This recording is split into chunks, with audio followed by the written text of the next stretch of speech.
এইখনে মই বিচাৰি ফুৰা ঠাইখন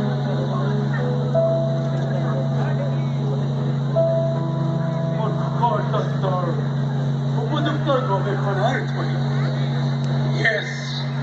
থিওৰি অফ হেপিনেছ সুখ বিচাৰি হাবাথুৰি খোৱা মানুহক পৰিত্ৰাণ দিব পৰা সূত্ৰ অতি সামৰণিমূলক গৱেষণাৰ কাম মই ইয়াতেই সমাপন কৰিব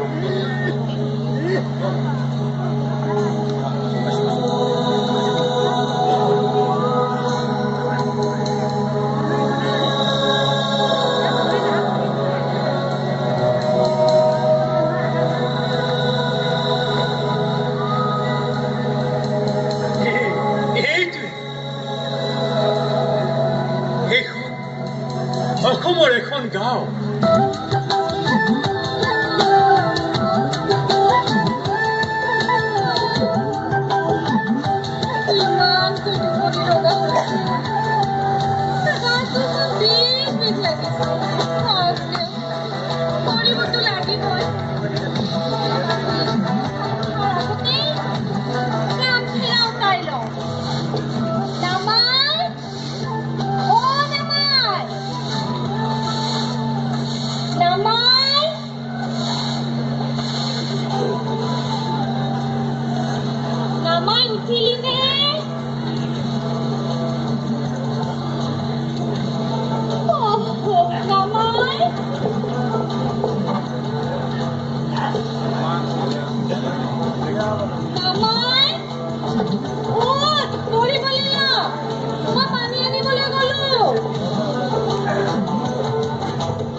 Interesting.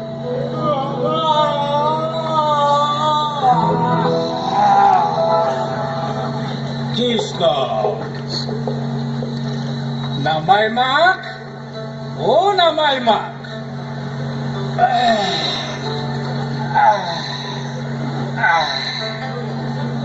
Unisone Namay Mak? Please, haloloi goise hobo. Oh, bolo. শুনিছনে মাকজনী মই পথাৰলৈ ওলালো দে চাহ পানী লৈ নৰওঁ আৰু আজি বেলি ভালদৰে উঠাৰ আগতে মাটিডৰা চহাই অতাব লাগিব পানী এঘটিকে খাই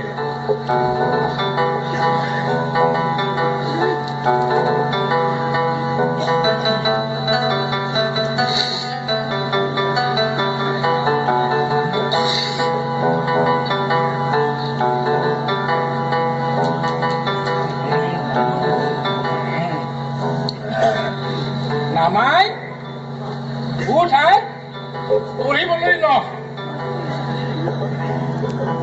আহোঁতে পাৰিলে এখৰীয়ে ভাল লৈ আহিব লাগিব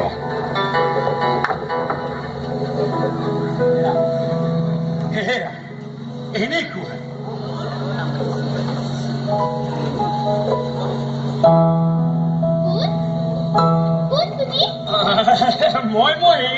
মই মানে কিবা এটা বিচাৰি আহিছো তুমি আমাৰ আলহী নেকি আলহী বুলি ধৰিব পাৰা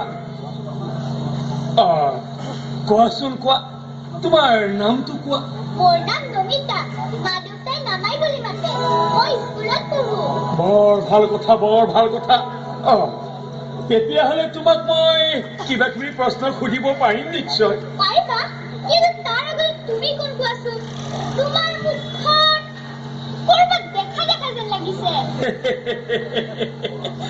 মোৰ নাম আইনষ্টাইন এলবাৰ্ট আইনষ্টাইন কিতাপত কি আছে বিজ্ঞানী এলবাৰ্ট আইনষ্টাইন মোৰ বিষয়ে তোমালোকৰ কিতাপত আছে চাগে অকণমান কিবা দুটামান লিখা তোমাৰ ফটো আছে আমাৰ কিতাপত সেইবাবে তুমি তোমাৰ নামটো নোকোৱাতে মই অলপ চিনি পাইছো তুমি আমাৰ ঘৰলৈ আলহী হৈছা মই আহিছো মোৰ সুখৰ মানে থিওৰি অফ হেপিনেছ সম্পৰ্কীয় গৱেষণাৰ সফল সামৰণিখিনি মই ইয়াতেই কৰিব লাগিব সুখৰ তত্ত্ব কিবা বুজি পালা? নাই পোৱা। নাই পোৱা? তুমি বুজি পোৱা নাই? কেনেকৈ বুজাও? পৃথিৱীয়ে মোক ৰবাচোন ৰবা, তুমি দুখ কি বুজি পোৱা নে? দুখ, sadness। দুখ? কি দুখ? কি দুখ মই তোমাক কেনেকৈ বুজাও? গোটেই বিশ্বই মোক শ্ৰেষ্ঠ বিজ্ঞানী বুলি কয়, হতবিহত্ত পণ্ডিতক কয় থিওৰিটিভিটি পানী পানীকৈ বুজাই, অথচ এই কণমানিটোক মই দুখ কি বুজাবলৈ পৰা নাই। আজি আমাৰ আৰু আলহী আহিছে। আজি আমাৰ ঘৰত কিমান আলহী। আলহী? ইণ্টাৰেষ্টিং। মই অকণমান আঁতৰি থকাই ভাল হ'ব।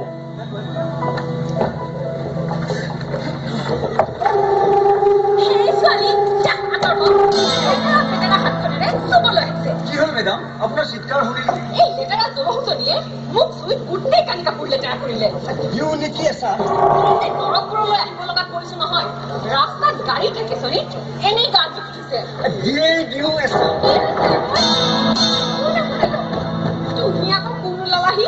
মোৰ ঘৰৰ চোতালত থৈ মোকে আকৌ সুধিছে মই কোন। এওঁ তাৰমানে এইখন ঘৰৰ মালিকনী। এৰা, মই তোমাক দেখিয়েই ভাবিছিলো কেনেকৈ যে দুয়োকাষে দুকলা পানী লৈ আহিছা। তোমাৰ চাগে বৰ কষ্ট হৈছে নহয়নে? আগতে মই সোধা কথা কি কওঁ, আপোনালোক কোন আৰু এই নামাইত কেলে মাৰিব খুজিছে? মাৰিব খোজা নাই, অকণমান শাসনহে কৰিব খুজিছিলো। আমাৰ ঘৰৰ চোতালত আমাৰ নামাই শাসন কৰিবলৈ আপোনালোকৰ পৰিচয়টোনো কি? কৈছো কবলৈকে মই মিছেছ মেনকা চহৰত থাকো। তোমালোকৰ নিচিনা দুৰ্ভগীয়া নাৰীবোৰৰ বাবে কিবা এটা কৰিম বুলিয়ে এনেদৰে ঘূৰি ফুৰো। আৰু এয়া মোৰ অতি বিশ্বাসী সহায়কাৰী নন্দেশ্বৰ বৰুৱা। নমস্কাৰ। ইয়ালৈ কেলৈ আহিছে? মেডামে কৈছেই নহয়, তোমালোকৰ নিচিনা দুৰ্ভগীয়া মহিলাবোৰৰ কল্যাণৰ উপায় বিচাৰি। মোক দুৰ্ভগীয়া বুলি কোনে ক'লে আপোনালোকক? দুৰ্ভগীয়া মানে তোমাৰ কষ্ট দেখিয়ে তেনেকৈ কৈছো দিয়াচোন। কেনেকৈ যে দুয়োকাষে দুকলা পানী ভৰ্তি কললৈ আহিছা, আমি তোমাৰ দৰে নাৰী হৈও কাহানি বা কেনেকুৱা কৰো জানো? বাৰু, আমাৰ পৰিচয়টো পালা, পিছে তোমাৰ পৰিচয়টো দিবানে? মই এই নামাজনীৰ মা। নহয় মানে হয়, কিন্তু তোমাৰ নিজৰতো এটা পৰিচয় আছে। এইটো মোৰ নিজৰেই পৰিচয়। নহয় মানে হয়, তাতকৈ বেছি দৰকাৰী নিজৰ পৰিচয়। পেটৰ মোক কোনোবাই আঘাত কৰিব খোজা সময়ত মই যে তাৰ মা, এইটো আটাইতকৈ ডাঙৰ পৰিচয়। আপোনালোক এতিয়া যাওক, মোৰ এতিয়া কাম আছে। নামাৰ বাটত পথাৰৰ পৰা আহি পাবহি, এইটো মই স্কুলত পঠাব লাগে। আমাৰ অলপ কথা আছিল। ঘৰ গৃহস্থী বুজে, এতিয়া মোৰ ঘৰ গৃহস্থীৰ সময়। কলোৱেই দৰকাৰী কথা আছে যদি নামাৰ বাটত পথাৰৰ পৰা অহাৰ পিছত আহিব।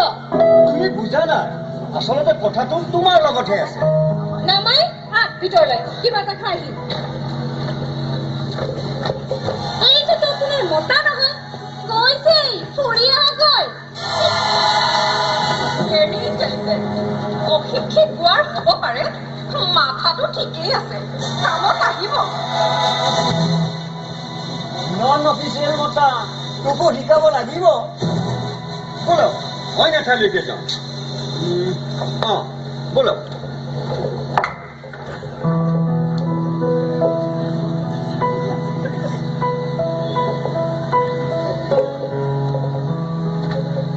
ইণ্টাৰেষ্টিং, খুবেই আকৰ্ষণীয়।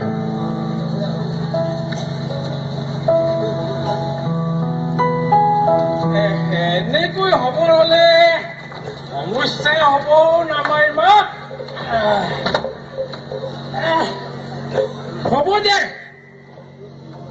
মোক এইবোৰ কৈ কেলৈনো তোৰ টেনচন বঢ়াও?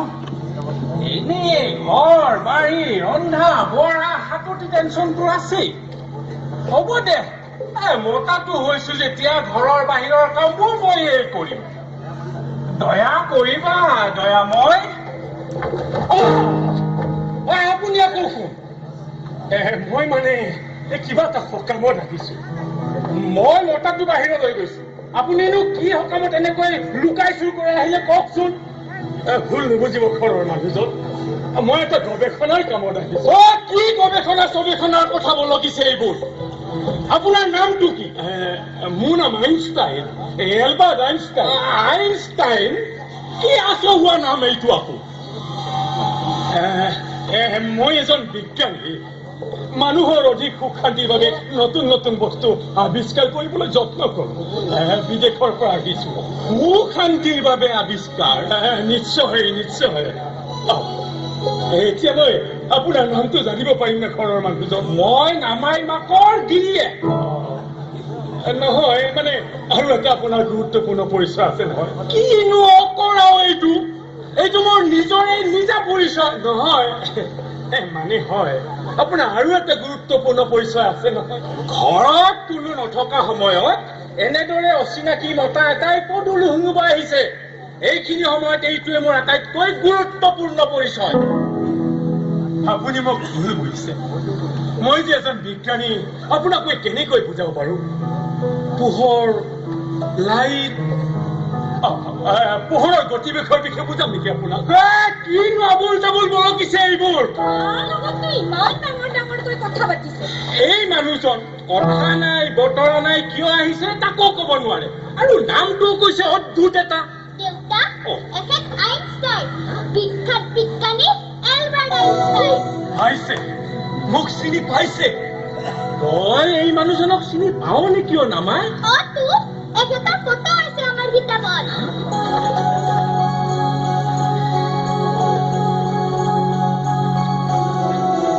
এইয়া চোৱা এখেত ভাল মানুহ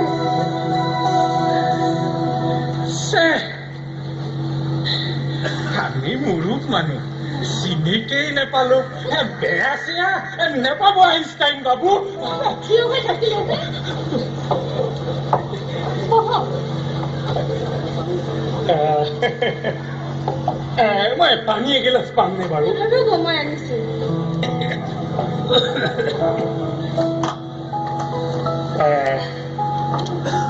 বাৰু আইনষ্টাইন বাবু আপুনি বিজ্ঞানী বুজিলো পিছে আমাৰ ঘৰতনো কেলৈ আহিলে মই এটা গৱেষণাৰ কামত ব্যস্ত হৈ আছো সুখৰ তত্ত্ব থিয়ৰী অফ হেপিনেছ আমি বিজ্ঞানীবোৰে ইতিমধ্যে বহু কিবা কিবি আৱিষ্কাৰ কৰিলো জুইৰ পৰা আৰম্ভ কৰি একেবাৰে তেজস্ক্ৰিয় ৰশ্মিলৈকে চকাৰ পৰা আৰম্ভ কৰি ছুপাৰছনিক বিমানলৈকে বিভিন্ন সময়ত বিভিন্ন আৱিষ্কাৰ এই আটাইবোৰলৈ কিন্তু অন্তৰ্নিহিত উদ্দেশ্য এটাই আছিল মানৱ জাতিক অধিক কল্যাণ সাধন কৰা মানৱ জাতিক অধিক সুখী কিন্তু কৰবাত যেন কিবা এটা ভুল হৈ গৈ আছে দেখিছো এই আৱিষ্কাৰবোৰে মানুহক যিমানেই আধুনিক কৰি গৈ আছে সিমানে মানুহে সুখী হ'ব চাৰি অসুখীহে হৈ গৈ আছে সেয়েহে মই এইবাৰ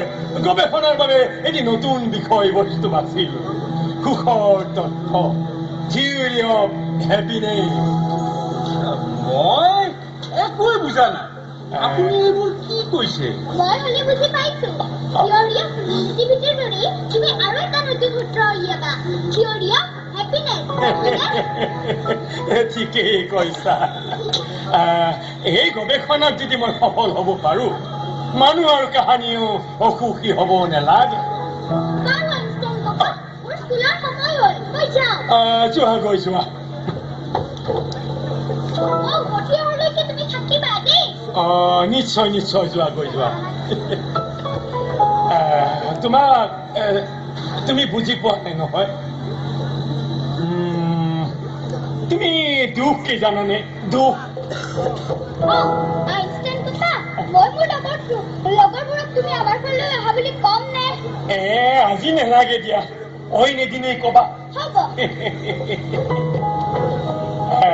মই দুখৰ বিষয়ে সুধিছো দুখ হয় দুখ দুখ আকৌ কিয় নালাগে লাগে কেতিয়াবা দুখ আজিয়েই হাল জুলিবলৈ গৈ দেখো বলদ এটা চবকা লাগিছে ঘাঁহেই নাখায় ঘৰত জোৰোনো কোনহতে লাগিছেতো গৰুটোৰ কষ্ট দেখিও দুখ লাগিছে আৰু এনেহেন খেতিৰ বতৰত ভাল দিব নাপায়ো দুখ লাগিছিল। এই দুখে তোমাক এৰি দিবনে বাৰু? তুমি সদায় এনেকৈ অসুখী হৈ থাকিবানে? নাথাকো অসুখী। গৰুটোৰ চিকিৎসাৰ ব্যৱস্থা কৰিব লাগিব। গৰুটো সুস্থ নোহোৱালৈকে মাটি চহোৱাৰ অন্য এটা উপায় কৰিব লাগিব। নিজৰ মাথাটোৰে চাওঁ চেষ্টা কৰি, নোৱাৰিলে জেউতিৰ লগত এক মিনিট ৰবা। জেউতি মানে? মোৰ মানুহজনীৰ নাম। অ'কে, তেতিয়াহ'লে তোমাৰ নামটো কোৱা। ৰংমন। মোৰ নাম ৰংমন। কি কৈ আছিলো? নোৱাৰিলে জেউতিৰ লগত আলোচনা কৰিম। তাইও হোৱাই নোহোৱাই দিহা এটা দি দিয়কচোন। অন্তত মনৰ দুখটোৱে পাতলে দিয়কচোন। চেয়াৰি দুখ ভগাই ললে পাতলি যায়। পইণ্ট বি নুঠে। পিছে বিজ্ঞানী বাবু, আপুনি সুখৰ গৱেষণা কৰিবলৈ আমাৰ নিচিনা গাঁৱৰ টকা পইচা নোহোৱা চহা মানুহৰ ঘৰলৈ আহিলে যে কিবা তথ্য পাব জানো? আপুনি চহৰৰ আধুনিক আৰু ধনৱন্ত মানুহখিনিৰ ওচৰলৈ গলেহে সুখৰ সঠিক তথ্য পালেহেঁতেন চাগে। ভুল ভাবিছা ৰংমন, তুমি ভুল ভাবিছা। এইবোৰ মানুহ সুখী নহয়, বৰঞ্চ চিৰ সুখী যন্ত্ৰণাৰ জীৱন এটা কটাই আছে এওঁলোকে। সঁচাই নে? আমি আকৌ তেওঁবিলাককে সুখী বুলি ভাবিছিলো। বিশ্বাস কৰিবলৈ তুমি টান পাইছা। তুমি জানানে পৃথিৱীৰ আটাইতকৈ বেছি আত্মহত্যা ক'ত হয়? জাপান, নৰৱে, আমেৰিকা আদি আধুনিক তথাকথিত ধনী সেই শিক্ষিত দেশবোৰত। চহৰীয়া ধনী মানুহবোৰৰ ইমান দুখ? এই চকচকীয়া বিলাসী গাড়ীত ঘূৰি ফুৰা, বিলাসী অট্টালিকাত আয়াসৰ জীৱন কটোৱা এওঁলোক একোজন হতভগীয়া। এই অট্টালিকাবোৰত দুখ ভগাবলৈ ৰংমনে জেউতি আৰু জেউতিয়ে ৰংমনক বিচাৰি দেখায়। ইজন সিজনৰ চিৰ প্ৰতিদ্বন্দ্বী। আনক দেখুৱাই কেৱল অভিনয় কৰি যায় মাথো নিখুঁত অভিনয়। আত্মকেন্দ্ৰিক অসুস্থ মন এটালৈ বৈভৱ প্ৰাপ্তিৰ পিছে পিছে এওঁলোকে কেৱল দৌৰি আছে। কিবা প্ৰয়োজনৰ তাগিদাত নহয়, আনক হৰুৱাই আনক বঞ্চিত কৰি বিকৃত তৃপ্তি লভাৰ হকক। এয়া পানী লওক। এতিয়া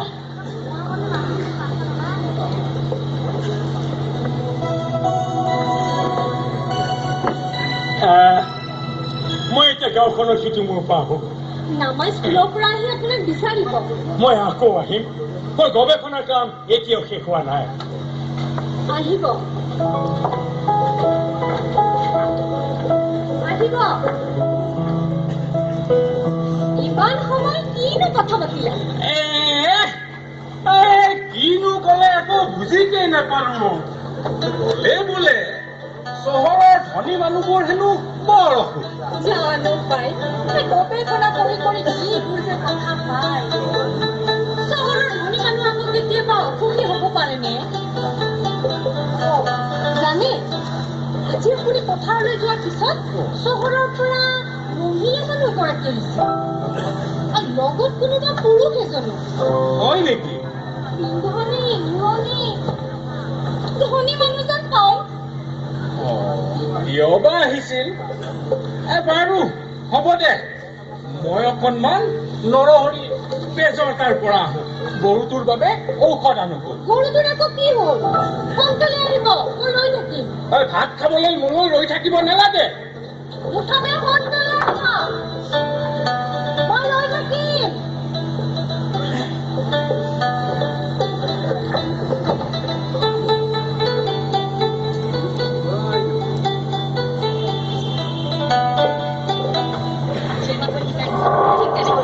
নিশ্চয় মেডাম, কাৰোবাক কাবু কৰিবলৈ হলে সঠিক স্থানত কৰা সৰু আঘাত এটাই যথেষ্ট। আৰু এগৰাকী নাৰী হিচাপে অইন এগৰাকী নাৰীৰ সেই সঠিক ঠাইডোখৰ মই খুব ভালদৰেই চিনি পাওঁ। আপোনালোক তুমি এতিয়া কাম কৰি আছা? নিজৰ ঘৰৰ কাম নিজে নকৰিলে কোনে কৰিব? নন্দী, চোৱাচোন কেনেকৈ হেঁচা পৰি গৈছে মানুহজনী। হেৰা, ঘৰখন অকল জোঁৱৰেই নে? তেতিয়াও কাম কৰি থকা দেখিলো, এতিয়াও আহি কাম কৰি থকাই পাইছো। মানুহজনী নন্দী দুখ নালাগেনে বাৰু 50 বছৰীয়া বুঢ়ীজনীলেনো কোনে চাব তাতে আপোনাৰ নিচিনা চকু চাট মাৰি ধৰা চেহেৰা বৰ কাষতেই আছে আমি বোলো চকু আৰু অইনটো লৈ যাব ভুলকৈ নকবাচোন বয়সটো 50 বছৰ ক'ত নহৈছে 30 ভৰ্তি হোৱা নাই চাগে কিমান বয়স এতিয়া তোমাৰ 30 বছৰ হোৱাই নাই মোতকৈ বহুত সৰু তুমি অথচ চোৱাচোন তোমালোক দুৰ্ভগীয়া নহয়নে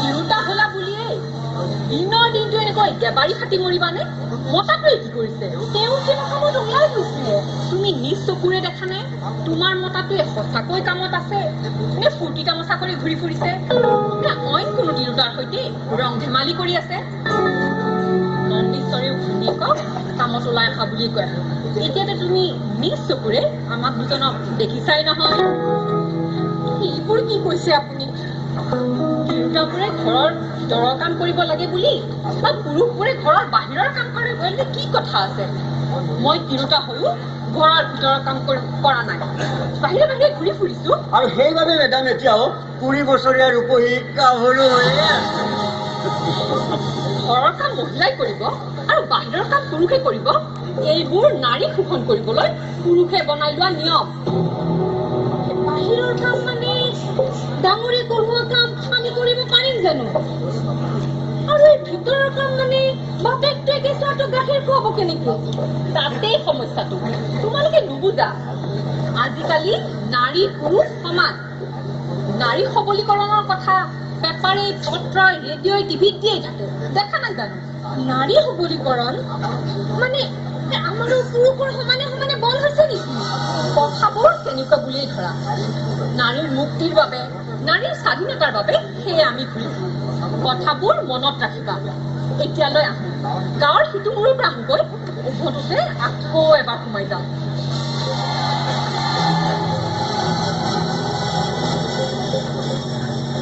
যদি সোনকালে মুক্ত হ'ব বিচাৰিছা সোনকালে স্বাধীন হ'ব বিচাৰিছা তেনেহ'লে এইবাৰ ভোটত আমাৰ মেনকা বাইদেউক জিকাব আপুনি হিচাপটো ঠিকেই কৰিছেতো কিছুমানে ট্ৰাইবেলখনৰ কথা কয় অসমত ট্ৰাইবেল 12.8%। সকলো সমাজতে কিন্তু নাৰীৰ সংখ্যা 50%ৰ ওচৰা ওচৰি সেয়েহে নাৰী মুক্তি শ্লোগানৰ নিৰ্বাচনী মূল্য মানে ইলেক্টৰেল ভেলু অইন যিকোনো শ্লোগানতকৈ বহু গুণে বেছি অংকটো সহজ বুজিলো আপুনি জিনিয়াছ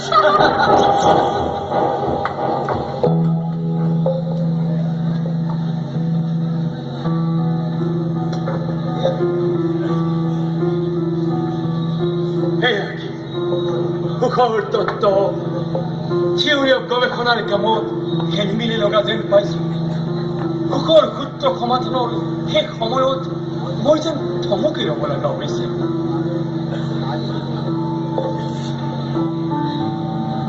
নাৰী আৰু পুৰুষ ইজনে সিজনৰ প্ৰতিদ্বন্দ্বী নে পৰিপূৰক তুমি কলৈকে ৰৈ আছা তোমাৰ বাবেই ৰৈ আছো মই আজি স্কুলত আমি নতুন পদ্য এটা শিকিলো শুনিবা নেকি শুনিম দিয়া পদ্যটোৰ নাম উলট পালট এক আছে বুঢ়া লৰালৰি কথাই কথাই এদিন দূৰলে লাগিব লিবৰ বুঢ়া বুঢ়ী বুঢ়াই ক'লে ফিতাহি মাৰি শুনিছানে হয়ে মুগুলি বুঢ়ী স্বাধীনতাই যিমান কৰা এদিনৰ মোৰ কাম নিশ্চা কৈছো যদি অমুকা বুঢ়াৰ সলাই কবি না বুঢ়ী উঠিল দাম খাই উত্তৰিলে বুঢ়ালৈ চাই বুঢ়ীৰ জহতে দুবেলা দুমুঠি খাই আছ তই ভাত এদিন মাথোন নহলে মই চেলাই পেলাবি না বৰ মজা লগা পদ্য নহয় বৰ মজা লগা কবিতা মোক খাই দিয়া না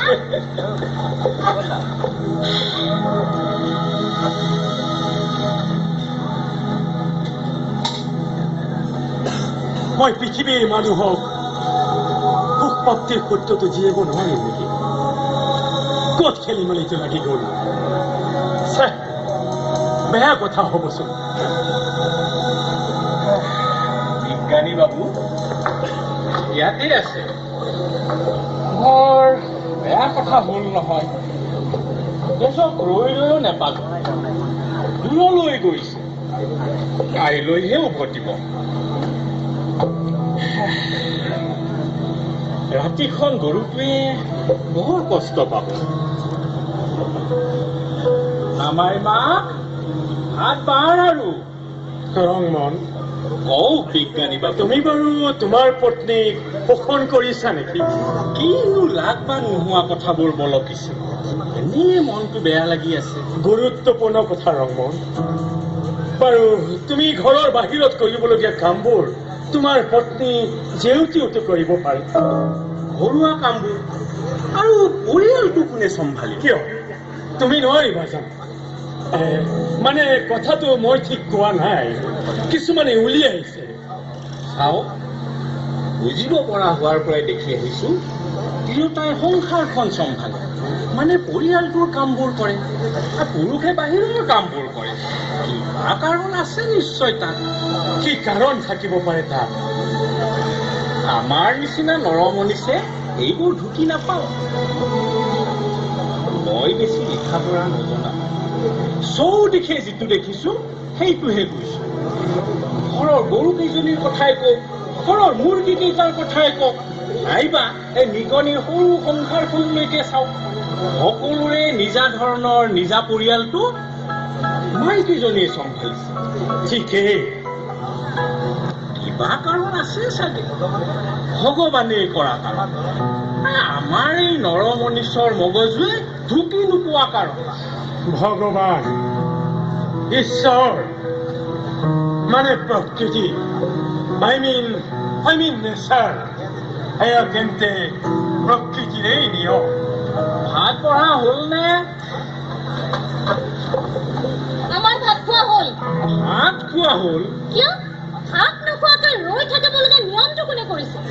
ভাত নাজানো মইতো হাত দিওঁ তোক ৰৈ থাকিবলৈ পিছে তই নাখাও বুলিহে হাত বন কাটি কৰি মই এইখিনি সময়ত ঘৰ ওলাবি আজি চাচোন বেজক বিচাৰি সিখন গাঁৱলৈ যাম বুলি ভাবিও গুচি আহি তাৰ মানে অতপৰে গৰুটো দেখুওৱা নহল। কি কৰি আছিলা? কাৰ লগত আছিলা?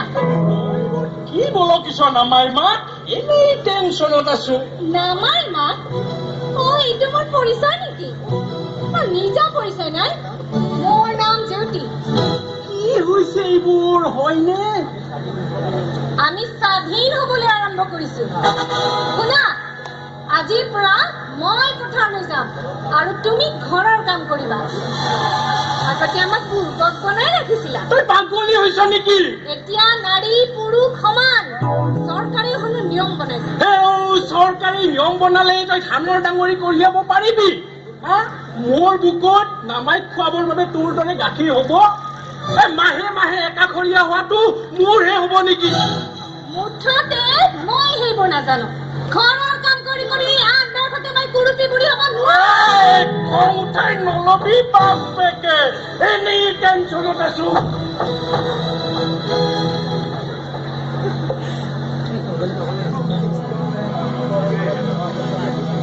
কি হ'ল এয়া? মই মানুহক আৰু শান্তিৰ বতৰাটো দিবলৈ নোৱাৰিমেই নেকি? কিহত খেলি মেলি লাগি গ'ল? আইনষ্টাইন ককা, কোৱা নামাই। মোৰ দুখ লাগিছে আইনষ্টাইন ককা। দুখ লাগিছে? কিয়? তুমিতো ৰাতিপুৱা কৈছিলা তুমি দুখ চিনি নোপোৱা বুলি।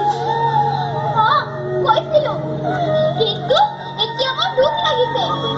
এতিয়া মই বুজি পাইছো দুখ কি।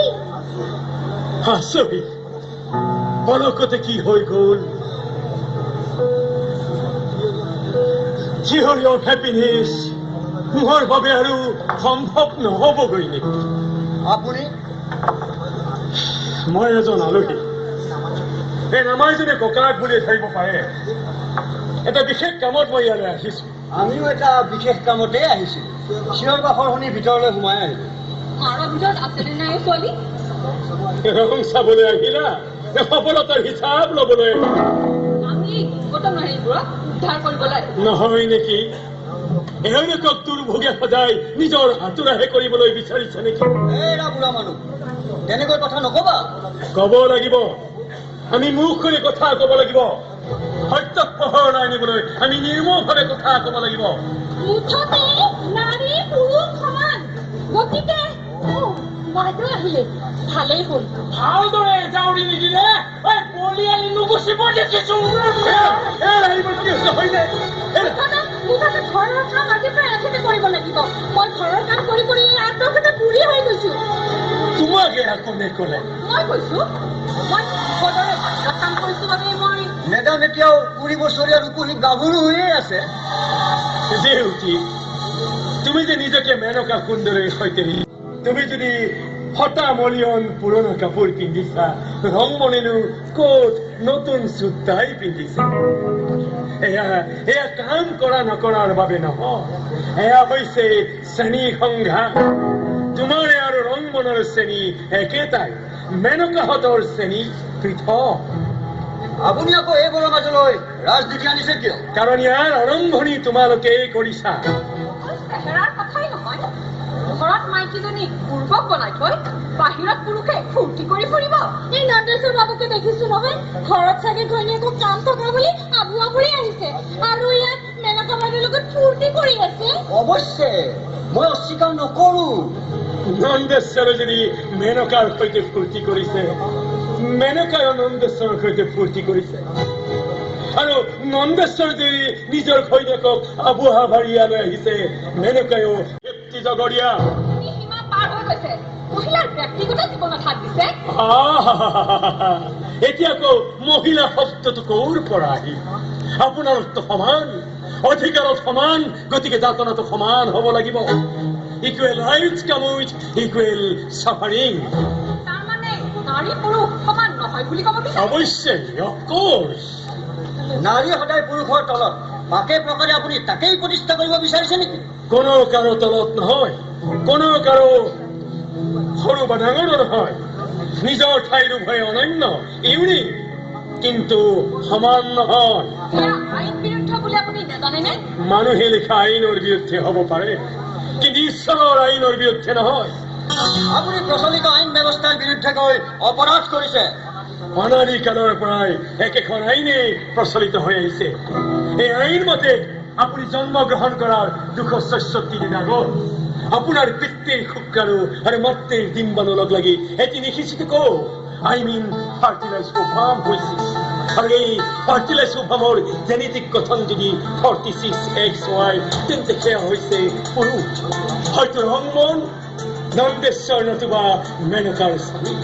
আৰু এই ফাৰ্টিলাইজ ওভামৰ জেনেটিক গঠন যদি 46XA, তেন্তে সেয়া হৈছে নাৰী। হয়তো জেউতি, মেনকা নতুবা নন্দেশ্বৰৰ পত্নী। অৰ্থাৎ সৃষ্টিৰ আৰম্ভণিৰ প্ৰাক মুহূৰ্তৰ পৰাই নাৰী আৰু পুৰুষ পৃথক। আপুনি নাৰী অধিকাৰ দিব নোখোজা এজন মেল চভিনিষ্ট, পুৰুষতন্ত্ৰৰ ধ্বজাবাহক। মাছে যদি আকাশত উৰি ফুৰাৰ অধিকাৰ বিচাৰে, চৰাই যদি পানীৰ তলেদি সাঁতুৰি ফুৰাৰ অধিকাৰ বিচাৰে, মাছ বা চৰাইৰ জেনেটিক গঠনে জানো সেয়া হ'বলৈ দিব? আপুনি ভ্ৰান্তিকৰ কথা কৈ সামাজিক নেতৃত্ব হ'বলৈ আহিব খোজা আমাৰ নিচিনা নাৰীক নিৰুৎসাহ কৰিব বিচাৰিছে। আপোনালোকে সমাজখন পুৰুষ প্ৰধান কৰিয়েই ৰাখিব বিচাৰে। প্ৰকৃতিৰ বিৰুদ্ধে যাবলৈ মোৰ সাহস নাই। পৰিয়াল চলাইছে নাৰী, সিংহৰ পৰিয়ালটো চলাইছে মাইকী সিংহীজনী, হাঁহৰ পৰিয়ালটো চলাইছে মাইকী হাঁহজনী। মানুহৰ ক্ষেত্ৰত প্ৰকৃতিৰ নিয়ম ব্যতিক্ৰম হ'ব নোৱাৰে। আমি এই পুৰুষতান্ত্ৰিক ব্যৱস্থা উফৰাই পেলাম। ইতিমধ্যে বহুতো আইন প্ৰণয়ন কৰি আমি নাৰীক সুৰক্ষা দিয়াৰ ব্যৱস্থাও কৰিছো। আকৌ মানুহে লিখা আইন। If you go against the nature will punish you in its own way. প্ৰকৃতিৰ বিৰুদ্ধে যাবলৈ মোৰ সাহস নাই। প্ৰকৃতিৰ বিৰুদ্ধে গ'লে প্ৰকৃতি নিজা ধৰণে শাস্তি দিয়ে। আমাজন উপত্যকাত নাৰীতান্ত্ৰিক সমাজবোৰ কেতিয়াবাই কাহানী বাই কালৰ সোঁতত বিলীন হৈ গ'ল। অথচ এতিয়াও পৃথিৱীৰ সকলো ঠাইতে পুৰুষতান্ত্ৰিক সমাজবোৰ এতিয়াও বৰ্তি আছে। এই প্ৰমাণ নকৰে যে নাৰীতন্ত্ৰ সামাজিক ব্যৱস্থা এক প্ৰকৃতি বিৰুদ্ধ ব্যৱস্থা।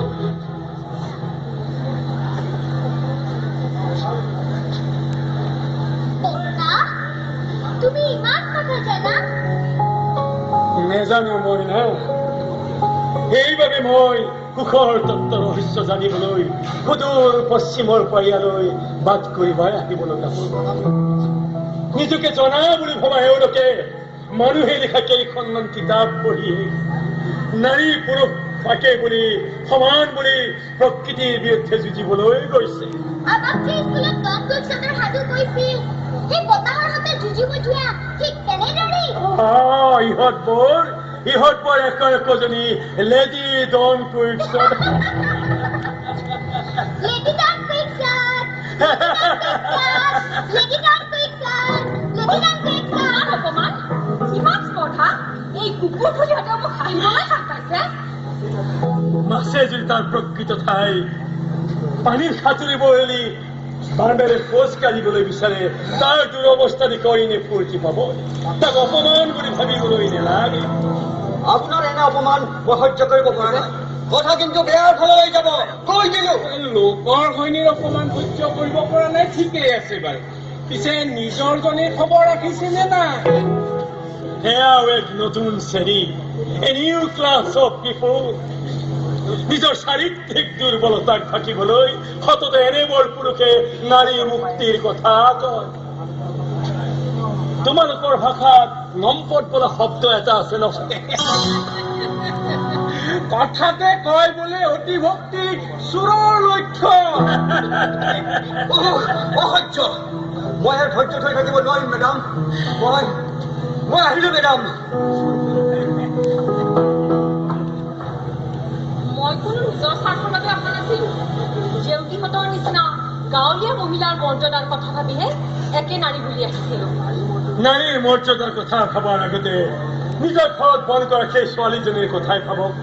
একেই নাৰী বুলি নিজৰ ঘৰত থকা সেই বৃদ্ধা শাহুজনীৰ কথাই এবাৰ ভাবক। নাই আৰু নোৱাৰি। এই গলিয়াবোৰৰ লগত সময় নষ্ট কৰি আৰু লাভ নাই। আমি আহিলো। এনেদৰে আপোনালোকে এদিন সকলো ঠাইৰ পৰাই পলাব লাগিব। ভাবিছিলো চিয়ৰ অফ হেপিনেছ সম্পৰ্কৰ গৱেষণাৰ সফল সামৰণি মই অসমৰ গাঁওবোৰতেই কৰিব পাৰি। কিন্তু গাঁওবোৰতে যে এনে কিছুমান বিষাক্ত ভাইৰাছ সোমাই পৰিছে, মোৰ থিয়ৰী অসমুক্ত হৈ বাৰু বহু কথা কলো। বুঢ়া মানুহ ভাগৰিয়েই পৰিছো। এতিয়া বিদায়হে। নামাই আহিলো নামাই। মোক এই নাযাবা ককা। এৰি যাবলৈ মোৰো মন নাই। কিন্তু মই যাবই লাগিব, কাৰণ জীৱন আৰম্ভ হবলৈ লৈছে। বিনা দুখত আটাইতকৈ কষ্ট ভুগিব এই পোনাকণ আৰু নামাইহঁতে। নিশ্চয় আহিলো ৰমন, আহিলো জেউতি। বিজ্ঞানী বাবু, মোক আগৰ দৰে ঘৰৰ মানুহজন বুলি মাতিব, নামটোৰে নহয়। মোকো নামাৰ মাক বুলিয়ে মাতিব, জেউতি বুলি নহয়। সেয়াই পাৰ্থক্য পূব আৰু পশ্চিমৰ সম্বন্ধ ওপৰত। হয়তো এই পাৰ্থক্যৰ বাবে এদিন মই সুদূৰ পশ্চিমৰ পৰা সুখৰ ৰহস্য জানিবলৈ বিয়ালৈ বাধ্য হৈছো। ব্যক্তিকেন্দ্ৰিকতাৰ প্ৰথম খোজ সম্বন্ধ পাহৰি মই বুলিবলৈ শিকা। নি কি কোৱাহে ঘৰৰ মানুহজন? ইমান টান কথা বুজি নাপাওঁ, হলেও সম্বন্ধবোৰে মাতিলে কিবা এটা দায়িত্বৰ ভাৱ আহে।